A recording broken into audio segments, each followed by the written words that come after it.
الحمدللہ رب العالمین والصلاة والسلام علی سید المرسلین وعلی آلہ وصحبہ اجمعین، اما بعد۔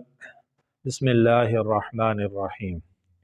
الحمدللہ ہم مسلمان ہیں اور ہمارے پیارے نبی حضرت محمد مصطفیٰ صلی اللہ تعالی علیہ وسلم نے مختلف اوقات کی مناسبت سے ایسے اعمال بتلائے ہیں کہ جن پر ہم عمل کر کے اپنے نامہ اعمال سے اپنی خطاؤں کو، گناہوں کو معاف کروا سکتے ہیں۔ جیسا کہ ابھی موسم سرما شروع ہو چکا ہے، سردیاں شروع ہو چکی ہیں، تو اس موسم کی مناسبت سے بھی حضور علیہ السلام نے کچھ اعمال ہمیں تلقین فرمائے ہیں۔ حدیث پاک کے اندر آتا ہے کہ حضور علیہ السلام نے حضرات صحابہ کرام سے فرمایا کہ کیا میں تمہیں ایسی چیز نہ بتاؤں کہ جس کے ذریعے سے اللہ تعالیٰ خطاؤں کو مٹا دیتا ہے اور درجات کو بلند کرتا ہے۔ حضرات صحابہ کرام رضوان اللہ علیہ مجمعین نے فرمایا کہ اللہ کے رسول ضرور بتلائیں، تو حضور علیہ السلام نے 3 اعمال تلقین فرمائے ہیں۔ پہلا عمل آپ علیہ السلام نے ارشاد فرمایا، اسباغ الوضوء علی المکارہ۔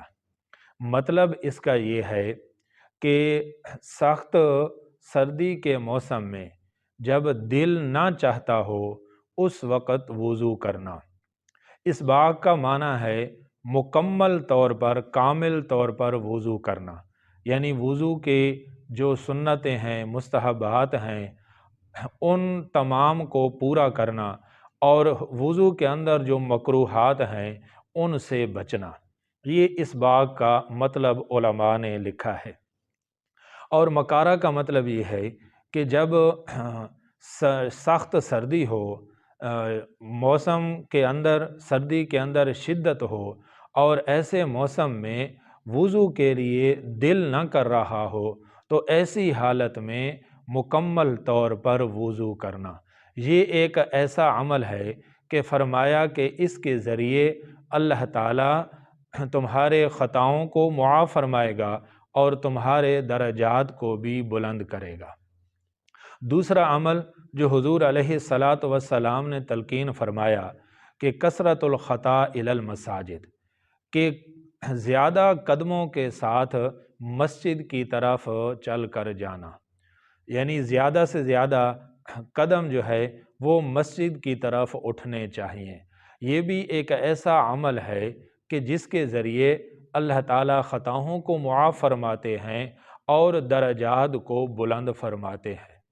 اور حضور علیہ السلام نے تیسرا عمل یہ ارشاد فرمایا کہ انتظار الصلاۃ بعد الصلاۃ، کہ ایک نماز کے بعد دوسری نماز کے لیے انتظار کرنا۔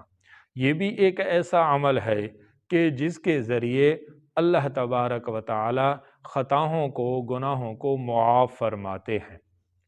تو جیسا کہ میں نے عرض کیا کہ اب سردی کا موسم ہے، اور سردی کے موسم میں بھی اکثر وضو کرنے کے لیے دل نہیں کرتا۔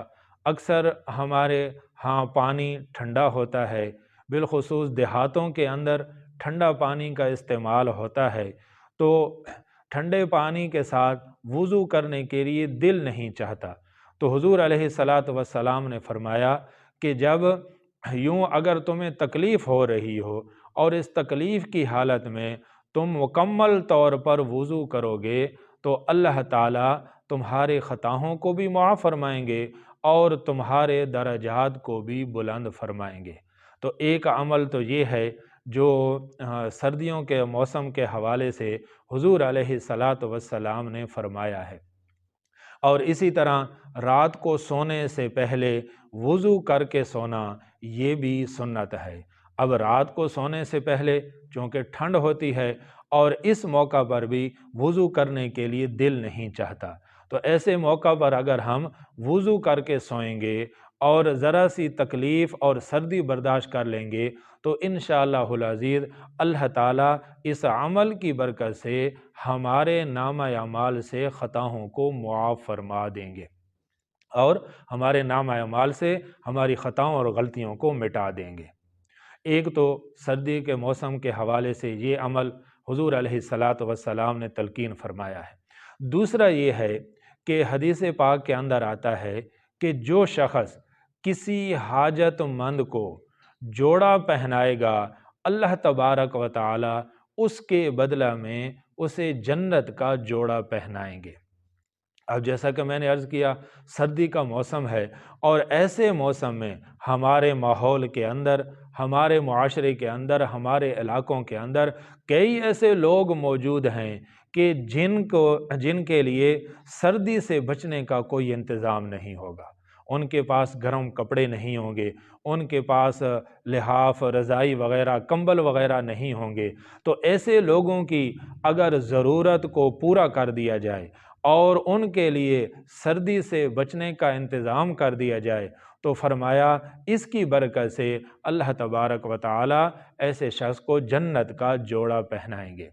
اور اس کی ایک برکت یہ بھی ہے کہ جو بندہ کسی دوسرے آدمی کو دنیا کی سردی سے بچانے کی کوشش کرے گا تو اس کی برکت سے اللہ تعالیٰ اسے جہنم کی سردی سے محفوظ رکھیں گے۔ اب جہنم کی سردی کیا ہے؟ عام طور پہ تو ہمارے ذہنوں کے اندر یہی بات ہے کہ جہنم ایک گرم طبقہ ہے، اور جہنم کے اندر گرمی ہوگی، جہنم کے اندر تپش ہوگی، جہنم کے اندر آگ ہوگی، تو وہاں پر ٹھنڈ کہاں سے آ گئی؟ تو یہ بات یاد رکھیں کہ جہنم کا ایک طبقہ تو گرمی کا طبقہ ہے، اور ایک طبقہ ہے جہاں پر سخت قسم کی سردی ہوگی، ٹھنڈک ہوگی، اور اس طبقہ کو زمہریر کہا جاتا ہے۔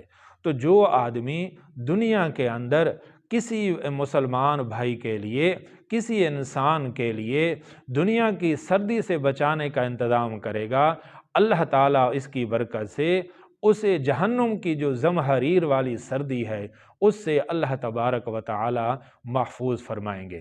تو یہ دو بڑے اعمال ہیں جو حضور علیہ الصلاۃ والسلام نے موسم سرما کے حوالے سے ہمیں تلقین فرمائے ہیں کہ اس شدید سردی کے موسم میں تکلیف برداشت کر کے مکمل طور پہ وضو کرنا، اور اس کے ساتھ ساتھ جو حاجت مند لوگ ہیں، جو مساکین ہیں، جن کے پاس سردی سے بچنے کا کوئی انتظام نہیں ہے، ان کے لیے سردی سے بچنے کا انتظام کرنا، یہ اعمال ایسے ہیں کہ اللہ تبارک و تعالی اس سے خطائیں بھی معاف فرماتے ہیں، گناہ بھی بخشتے ہیں، اور اس کی برکت سے اللہ تعالیٰ مسلمان کے درجات بھی بلند فرماتے ہیں۔